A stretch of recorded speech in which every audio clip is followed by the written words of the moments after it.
Hello everyone. Bird flu या avian flu क्या है, फैलता कैसे है, सिम्टम क्या क्या होते हैं, कौन सी जांच होती है, ट्रीटमेंट क्या होता है और कैसे हम इससे बच सकते हैं। तो आइए अगले कुछ मिनट में कुछ नया जानते हैं। बर्ड फ्लू या एवियन फ्लू, बर्ड फ्लू जो होता है वो avian influenza type A virus से होने वाली बीमारी है। एवियन इन्फ्लुएंजा जो होती है वो टाइप ए जो होता है वो दो टाइप की होती हैं, एक लो पैथोजेनिक, एक हाईली पैथोजेनिक। ये बर्ड फ्लू का वायरस जो जनरली होता है वो पोल्ट्री बर्ड्स में, हेंस में, डक्स में, वाटर फ्लावर्स में मिलता है और जनरली उन्हीं में बीमारी भी करता है। तो ये बर्ड्स की जो बर्ड फ्लू है वो ह्यूमन में कैसे आता है। एक्चुअली बर्ड जो इन्फेक्टेड होती हैं उनके सलाइवा, टीयर, नेजल सिक्रीशन या बर्ड के जो फीसेस होते हैं उनके कांटेक्ट में आने से या अनकुक्ड चिकन या एग खाने की वजह से ये ह्यूमन में उसका ट्रांसमिशन होता है avian influenza type A virus का। तो अगर कोई इन्फेक्ट हो गया है या कोई कांटेक्ट में आ गया है तो उसको कुछ दिन बाद सिम्टम आएंगे। तो बर्ड फ्लू के सिम्टम क्या क्या हैं।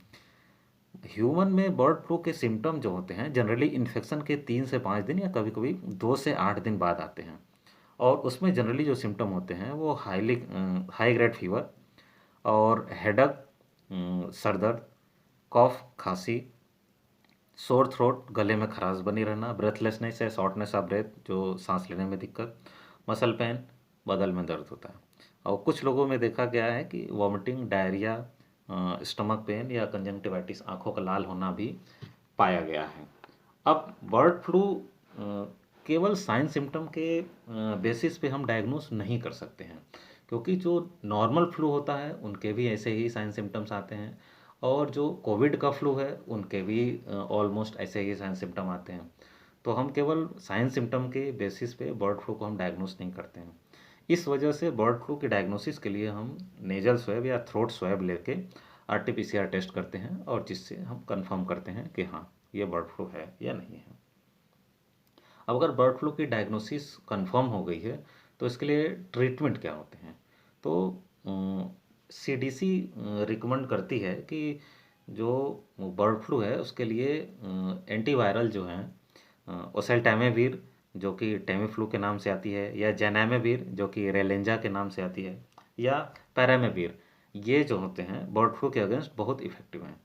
मगर जो सबसे इम्पॉर्टेंट चीज़ है कि ये दवा सिम्टम के 2 दिन के अंदर में स्टार्ट करनी होती है। कि अगर आज सिम्टम आया है तो आपने जाकर टेस्ट कराया, अगर पॉजिटिव आ गया तो 40 घंटे के अंदर में या 2 दिन के अंदर में आपको ये दवा स्टार्ट करनी पड़ेगी, तभी इसका मैक्सिमम बेनिफिट या ये कहिए कि सबसे ज़्यादा इफेक्टिव होगी। और उसके बाद में साथ में सपोर्टिव सिम्टोमेटिक ट्रीटमेंट देते हैं कि अगर सांस लेने में दिक्कत आ रही है तो ऑक्सीजन मास्क लगा देंगे, हाई ग्रेड फीवर है तो उसके लिए पैरासीटामॉल, एसओएस जैसे भी नीड है वो देते हैं। अब बात ये आती है कि आखिर ये हो ही ना, इससे बचा कैसे जाए। तो बर्ड फ्लू जो होता है जनरली इनका ट्रांसमिशन बर्ड से बर्ड में होता है और कभी कभी इनका बर्ड से ह्यूमन में भी होता है, मगर सारे स्ट्रेन का नहीं होता है। बहुत सारे स्ट्रेन होते हैं, H5N1 होता है और H5N6 होता है, H5N8 होता है। तो उसमें कई सारे होते हैं मगर सबका ट्रांसमिशन ह्यूमन में नहीं होता है। हाँ, मगर ये है कि ह्यूमन टू ह्यूमन ट्रांसमिशन नहीं होता है। जैसे कि कोविड का ह्यूमन टू ह्यूमन ट्रांसमिशन होता है, वैसे इनका ह्यूमन टू ह्यूमन ट्रांसमिशन नहीं होता है, बर्ड टू ह्यूमन ही होता है। तो इसलिए ज़्यादा बेटर है कि आप बर्ड से दूरी बनाए रखिए, कहीं भी बर्ड सेंचुरी में ना जाइए अभी घूमने के लिए।